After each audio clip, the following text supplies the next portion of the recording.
Picture this, you're a From Software executive. You drive to work in your Dark Souls funded sports car, you turn heads walking through the lobby in your slick 3-piece suit you bought with Dark Souls 2 money. You hop into the lift and press 55, one of those new office floors you had built using the profits of Dark Souls 3.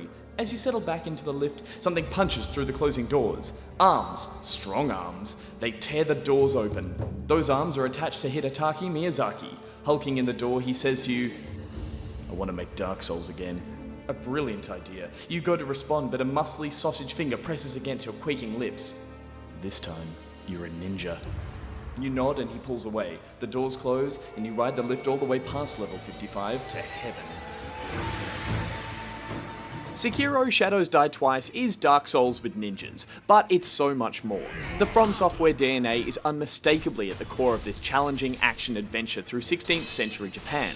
But having just had a brief hands-on session with the game, there's a whole lot of surprises and features that have me excited about this new IP, and a lot that I'm nervous about having to learn. The tutorial pop-ups come up as the guy's behind me with the sword, like about to drop on my head. So here are some of the things that felt immediately different about Sekiro Shadows Die Twice.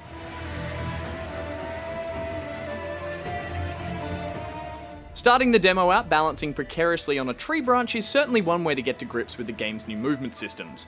For starters, there's a dedicated jump button. No longer must we clumsily dash, double tap before leaping, now a simple button press can send you flying into the abyss.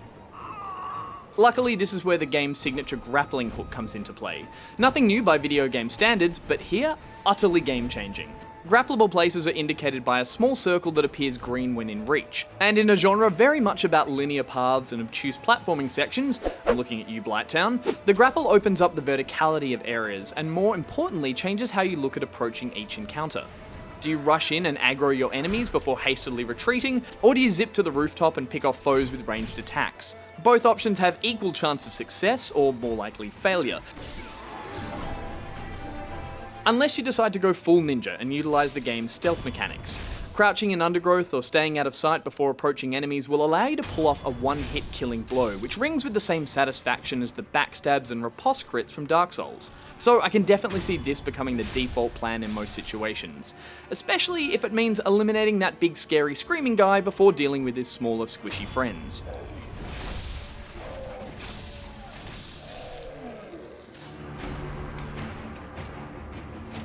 Once you do draw your katana and begin the classic slow strafe, everything starts to feel familiar again, and then changes in a flash as enemies charge at you with flurries of attacks.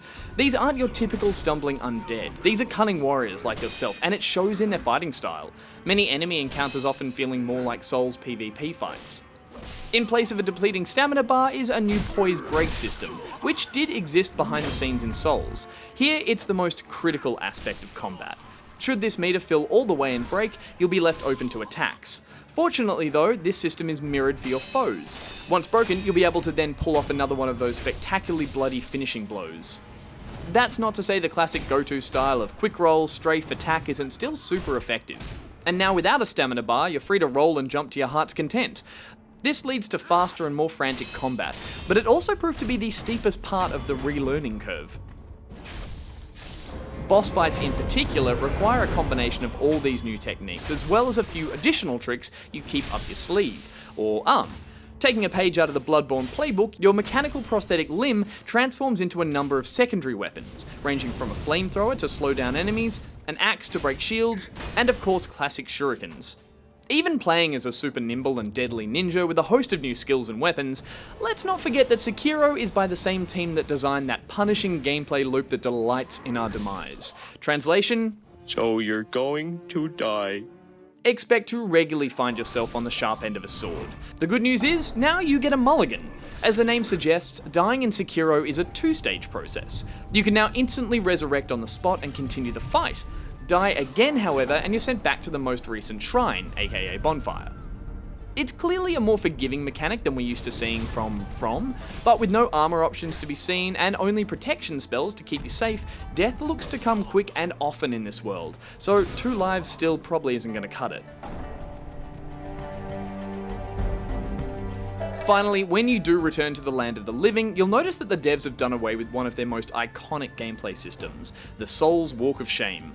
No longer must you return to the place you died to reclaim any form of currency, be they souls or blood echoes. In fact, with no RPG systems at all, Sekiro appears to be designed in a way that replaces character customization with playstyle.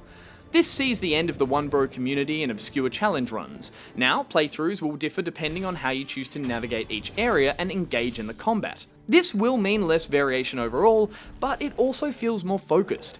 Areas are designed with verticality and stealth in mind, and the setting feels far more realised, which I hope will translate into a story and setting that's a little less cryptic than we're used to getting. I had no idea what you'd become. If Dark Souls and Bloodborne are brothers, then Sekiro is like the estranged cousin who rocks up to every third Christmas gathering with a slick new hairdo, and for some reason he's carrying a samurai sword.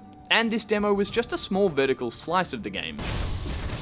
But from what I've seen, it certainly looks like From Software are determined to throw away the whimsical fantasy elements of their past, and now present a more visceral and realistic depiction of 16. Holy shit, look at the size of that snake! Oh, nope. Run away. It's gonna be terrifying, I can just tell.